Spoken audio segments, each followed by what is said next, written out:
What's good, man? Rockers Propaganda. It's your boy AK Infinity. Follow me on Twitter at AK Infinity underscore VVS. Like, share, subscribe, the whole nine, yada yada yada. You know the drill. Um, yeah, man. So there's been some really just awful discourse around Jalen Green right now. So far this season and everything and whatnot and whatever.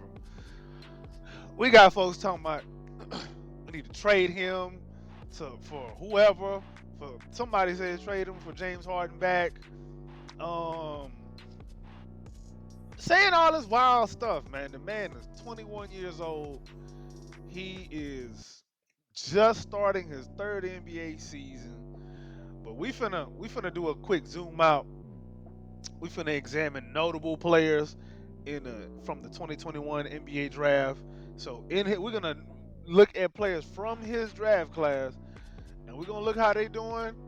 And I know this is a Rockets bias channel, so of course I'm gonna mostly see the Jalen Green stuff.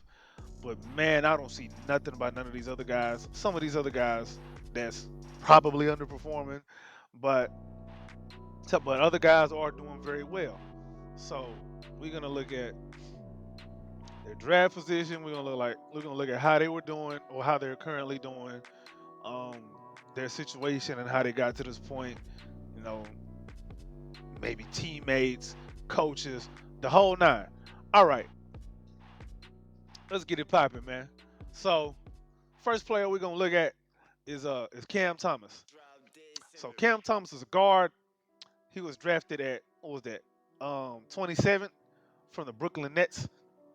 He is currently averaging 33 points, 2 assists, 4 rebounds on 38%, well 30% from three, but 61% overall.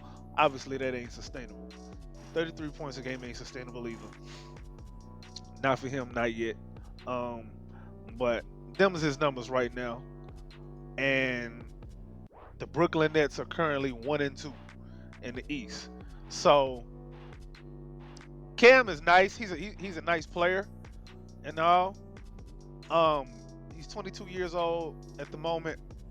At the moment of this video, um, he was in he was in Brooklyn. You know, he had some decent veterans to be around last season, especially KD and Kyrie, a little bit of James Harden. Um, well, not last season, but in 2021. Um, coaching is kind of mixed. He had Steve Nash at first, but again, he had all the veterans to look up to and um and help him along. So he's doing well right now. We'll see how he looks towards the end of the season, but he ain't finishing the season averaging 30. That ain't happening. He may average a good amount of points, but 33% on 65% effective field goal percentage, get out of here. That's not gonna happen. This is really, early season. He just got into a new role, and but he's doing his thing though. He doing his thing. He's doing his thing. Don't get me wrong. He's doing his thing.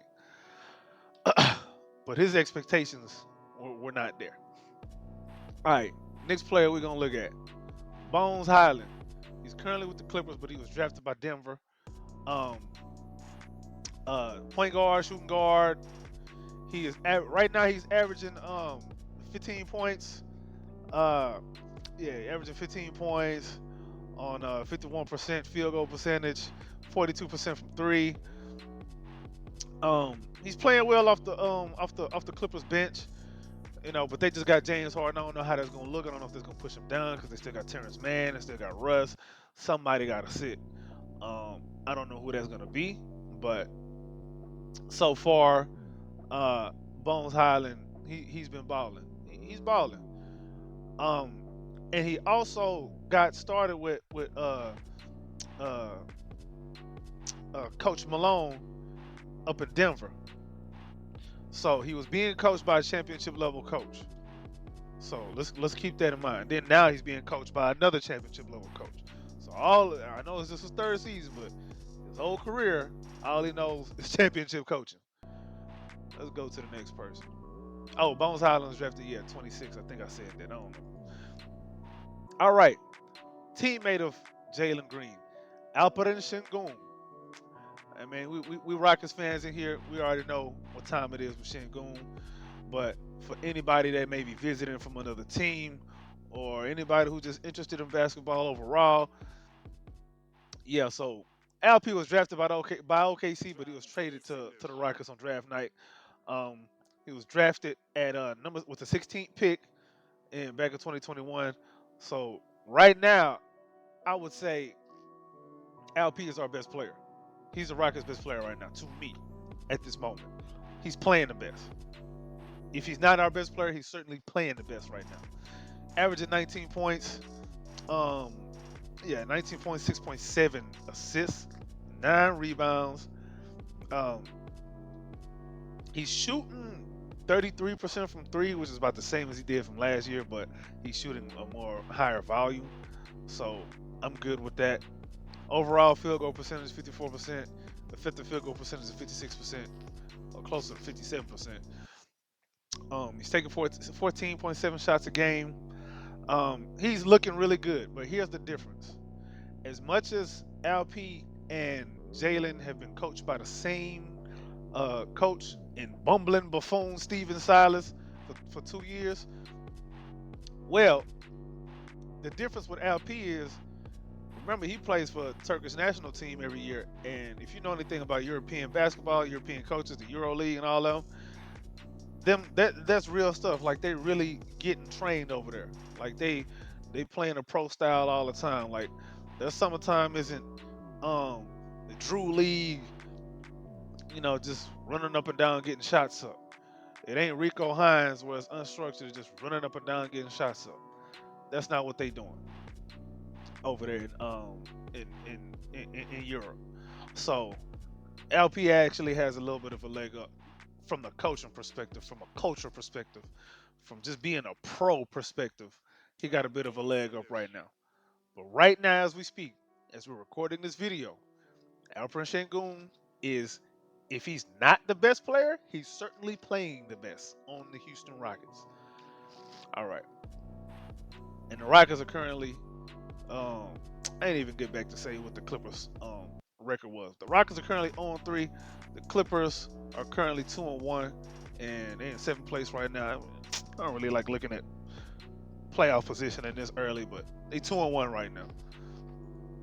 All right, and the Brooklyn Nets were. Let me go back up right quick. Brooklyn Nets are 1-2, by the way. So, next play on the list, Franz Wagner. I like him. He nice, man. He really nice.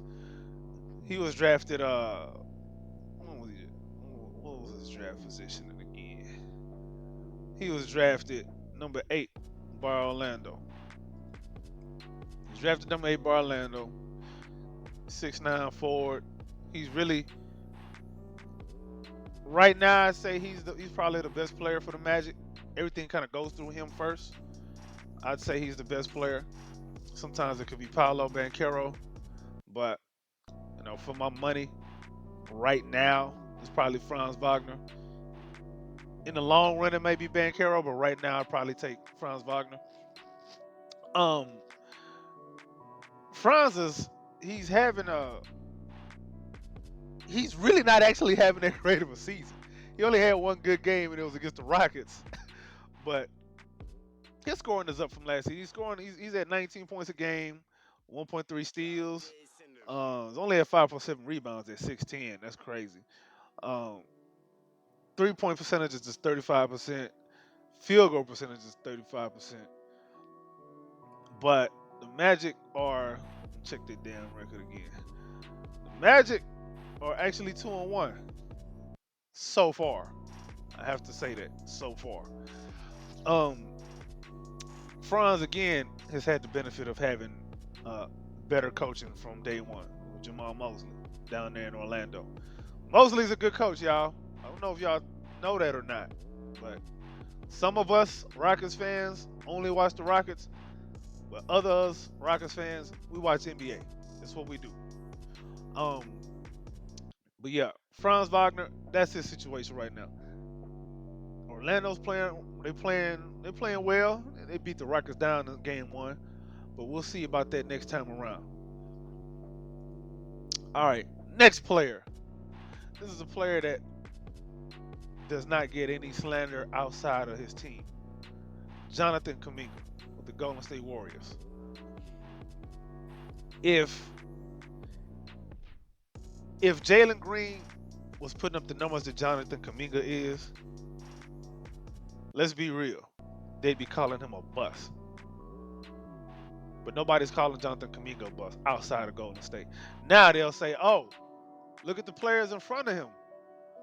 Oh, they got Wiggins is in front of him, Klay Thompson in front of him. Before it was GP2 in front of him, Draymond Green, all these guys in the front court ahead of him."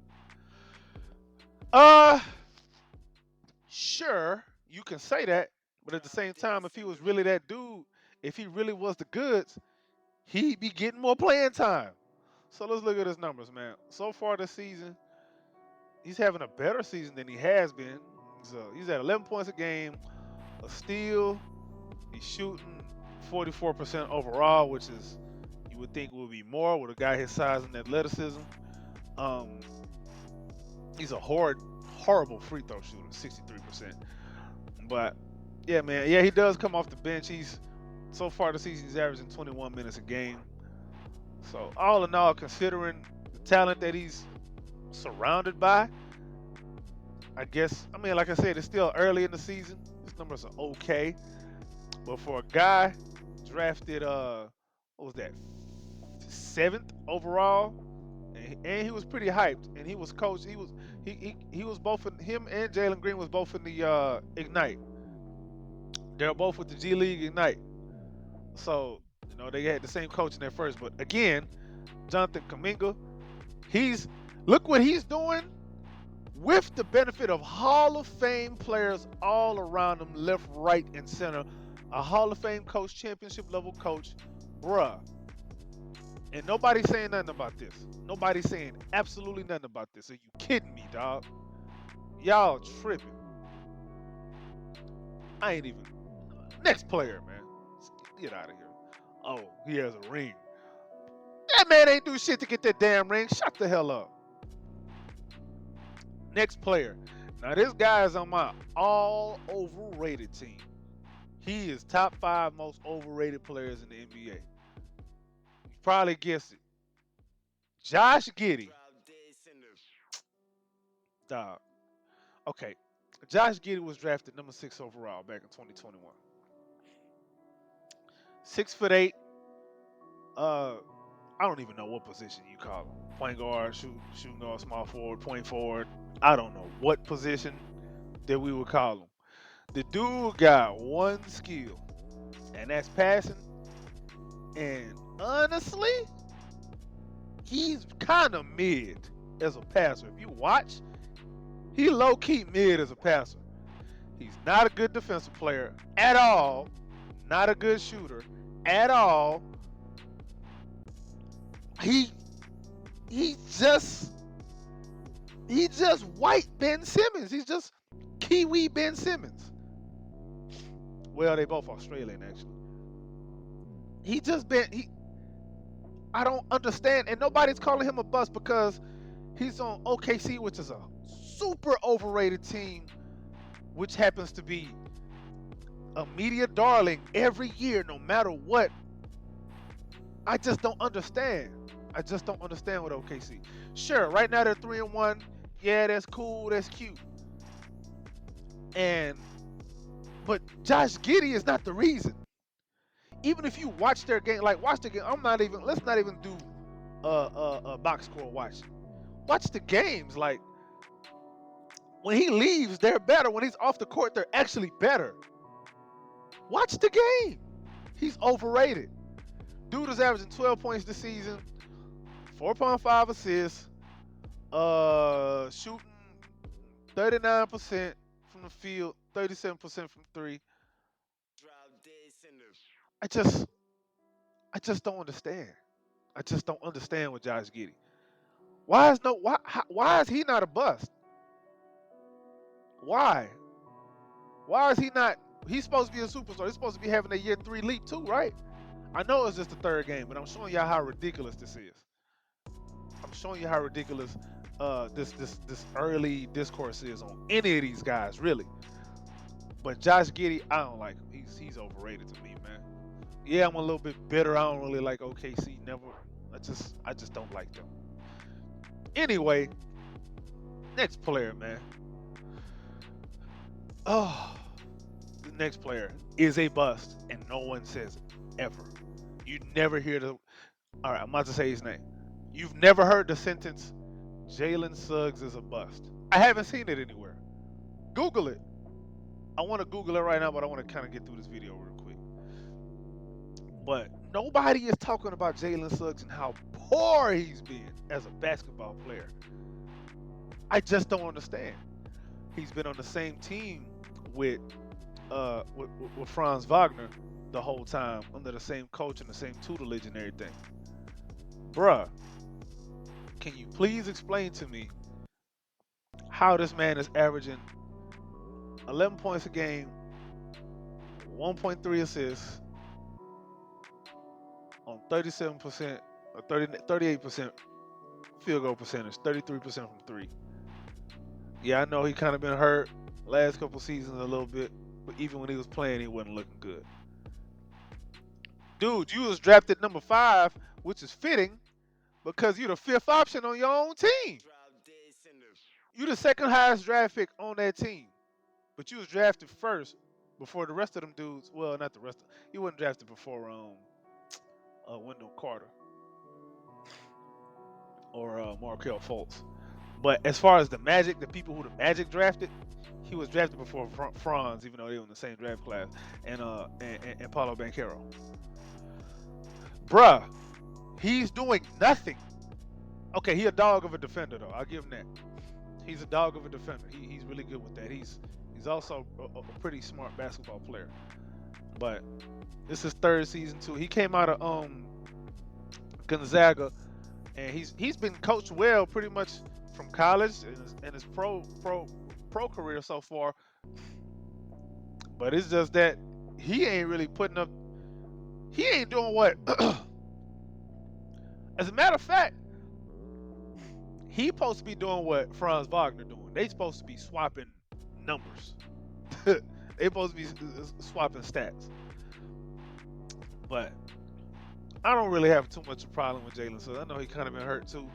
So on one hand, I kind of give him a pass. On the other hand, I'm kind of bitter because I'm just like, bruh, y'all ain't keeping that same energy, bruh. I ain't feeling that. Anyway, we're gonna go to the next player, man. All right. Now here's a good comparison. Very, very, very, very good comparison. Scotty Barnes. Scotty Barnes is having a breakout season right now. He's having a breakout season. He was drafted 4th overall, and many people thought that at the time Jalen Suggs was supposed to go 4th, and the Raptors actually shocked the whole NBA by taking Scotty Barnes with the 4th pick. They were like, this guy's kind of unknown. He's kind of raw, can't shoot, blase blah, yada yada yada. However, on that team, he had 2 good veterans to look up to: Fred VanVleet, Pascal Siakam, and he was coached by a championship level coach. He had no reason to not be good. None. At all. He's more of like a point forward. I know sometimes they ran him out at point guard. So for the season, he's averaging 20 points, 9 rebounds, 5.5 assists, 2.5 blocks, 52% from the field, 33% from three. Scotty Barnes is the goods. He was rookie of the year over Evan Mobley and Cade Cunningham. Um, uh, I kind of think he got it because the team was winning a little bit more. Then all of a sudden that year, numbers was not the most important. Team wins was, and then they made the playoffs too. So it's like, okay. But any other year when it's rookie of the year, it's like the LeBron year. If we going by this standard that they gave um, Scotty Barnes rookie of the year, then LeBron should never won MVP. Rookie of the year should have been Carmelo. But anyway, that's a topic for another day. I might do like an NBA episode of shooting the ish. But whatever. This is Scotty Barnes. Right now, he doing what he supposed to do. He cool. He good in my book. I'm alright with him. Next player, Evan Mobley. All right. So Evan Mobley, number 3 overall pick out of USC. He was coached well at USC. I forget the dude's name, the coach's name over there in USC. Um, but he's been coached by JB Bickerstaff up there in Cleveland. He's so far this season, he's doing pretty well, man. I'm liking what he's doing so far this year. Um, let's pull up his stats right quick. So he's at 19 points a game, 2.3 blocks, uh, 11.7 rebounds on 48%, 49% from the field, and he's shooting 100 from three, but he ain't took but like 2 or 3. He ain't took a lot. Mobley having somewhat of a breakout season this year too. He having somewhat of a breakout season, but he's not even the best player on his team. Like a lot of these guys that we're talking about, except for I'm not even gonna go there, but Evan Mobley's not even the best player on his team. Right now it's Donovan Mitchell. Hell, Darius Garland better than Evan Mobley. Some of y'all might say, no, that's not true. Man, go watch the game, bro. Go watch the game. Go watch the Cavaliers and tell me who the third best player is. Darius Garland is that dude, first of all. He number 2. But that's only because Donovan Mitchell is crazy. But again, it's early in the season, man. It's earlier in the season, and I'm gonna go back and look at all those teams' records. Matter of fact, let me just do it right now. So right now, the Cavaliers are 1-3, so they're not doing a whole hell of a lot better than Rockets, but at least they won the damn game. Matter of fact, the Rockets and the Memphis Grizzlies are the only 2 teams right now that's winless. We talked about we already talked about Orlando's record. The Raptors are also 1-3 as well. So yeah, and we already talked about the Magic record. But yeah, Evan Mobley, he's doing all right, but they're not winning like that. So we're gonna revisit that. Last but not least, well, second to last, Cade Cunningham, number 1 overall draft pick. Um, I like Cade Cunningham. He went number 1 for a reason. He's right now he's averaging 21 points, 5.3 turnovers. Lord have mercy. 7.5 assists, but he has the ball all the time. 7.5 assists. He's shooting only 42% from the field, 40% from three. He's taking a lot of that is because he's taking a lot of threes. You look at his effective field goal percentage is 48%. But yeah, man, Cade doing this thing, man. Cade is. Everybody knew that Cade was gonna be fine. Like that was never a question. It was never really a question. But I'm gonna say this too. Sure, he's the number 1 option. He's the best player, but he's not that efficient himself. He's not that efficient, which is something that you know people get on Jalen Green about. Why we're not keeping the same energy for other guys? I don't understand it. Somebody help me out, please. I don't get it. Right now the Pistons are 2-2. Again, still early in the season, but right now they're looking decent. I think their coaching staff is pretty solid up there too. Uh, but Cade is the guy over there. He's everything for them, and he's a good defensive player too. He's not a clamp, but I think he might end up being there yet at some point. He could be locked down, but he's good right now. He's good.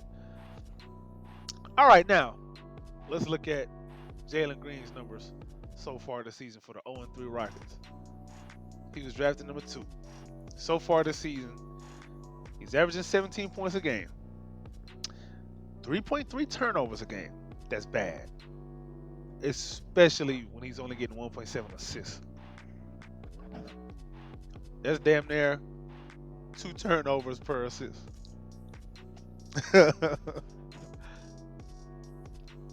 Sure, that's not good, but he's averaging 5 rebounds, which is a lot better than the year before. That's gone up. His field goal percentage is kind of low right now at 40%. 3-point percentage is only 25%. But here's the thing, man. Here's the thing: the difference between Jalen Green and a lot of the rest of the guys that I spoke about. Matter of fact, everybody else. Here's the difference. The dude had zero guidance from day one entering the league. From day one, no veterans to look up to. No good ones at least. Eric Gordon ain't had no time for nobody. Christian Wood was a walking cancer stick. Kim Porter Jr. was his point guard. He was an afterthought as the number 2 draft pick because Steven Silas prioritized everybody else and told Jalen just go stand your ass in the corner and shoot when you get the ball, if you get the ball. That's what he did. That's what he did. Um, he has a new head coach and a new system with a new point guard. I know some of y'all will say, "Oh, Kay Cunningham also has a new coach, but he's the point guard." That's the difference. Oh, Alperen Sengun is on the same team. He's been coached by the same guy and had the same veterans on the same team. Again, I'm gonna go back to what I said before. Alperen Sengun gets all the nurturing he needs in the summer times on the Turkish national team. Where was Jalen Green? If you gave Jalen Green the veterans and coaching that Jonathan Kuminga had, what you think he gonna do? Because if you look at his numbers, he's putting up decent numbers for somebody who was really left on the island to just go get it on your own at all times from the day he entered the league. I'm not excusing some of the stuff we seen from him on defense.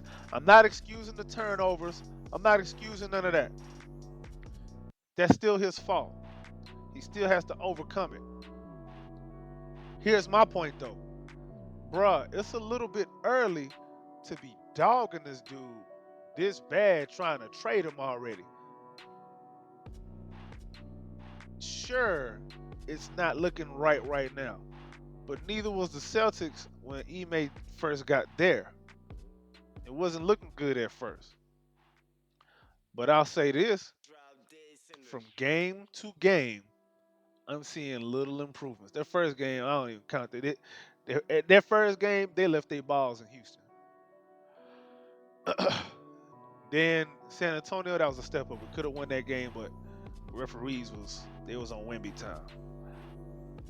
The game against the Warriors, we played them tough as hard as we could. But Steph just did Steph things. The Rockets are on their way. They're taking steps every game, every game. We playing the Charlotte Hornets on Wednesday, November 1st, at home. It's an evenly matched team, pretty much, I would say. I think it should make for a good game. I know I've been saying the Rockets are going to win the first 3 games. We should win this game, especially with the 2 days off to practice after getting taught good lessons by the Golden State Warriors that we even had no business being that close to in the first place. This early in the season, all things considered. But we shall see, man. We shall see.